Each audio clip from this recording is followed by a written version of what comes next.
The eviction in October of hundreds of residents of Lusanja in Wakiso district captured the plight of many across the country who have lost land in similar disputes. Last week, Betty Amongi, the Minister of Lands, Housing and Urban Development, said government would soon issue guidelines to regulate evictions under the judicial process.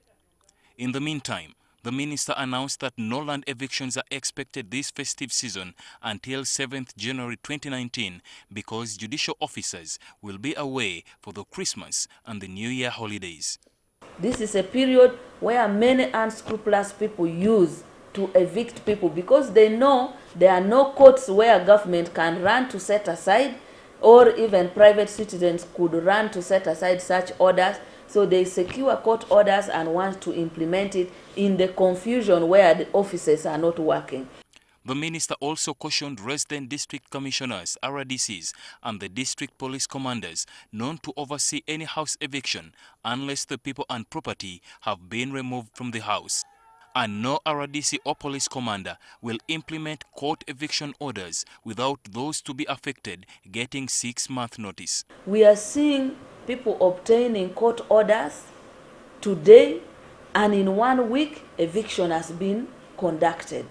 Minister Amongi said more comprehensive guidelines will be issued and publicized in March 2019. The minister also cautioned judicial officers against issuing eviction orders without visiting the contentious land as required under judicial practice guidelines.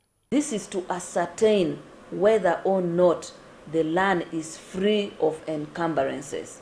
However, many judicial officers have not been visiting locals.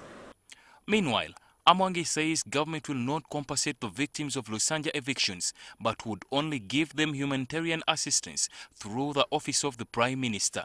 She says compensation is the responsibility of the person who evicted the people.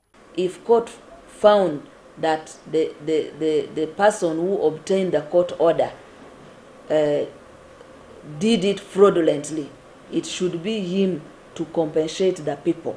So under the law, the compensation does not fall with government. According to the minister, the biggest challenges to land administration in Uganda include family conflicts, land not surveyed, and middlemen. On Saturday last week, President Yoweri Museveni and the lands minister handed over land titles to Bibanja holders in Nakaseke district. Amongi says this is a pilot project and only applies to private Milo. It has nothing to do with the Kabaka's land. But we have also encouraged Buganda Kingdom to look at avenues through which they can facilitate tenants on Kabaka's land. Ali Mivule, NTV.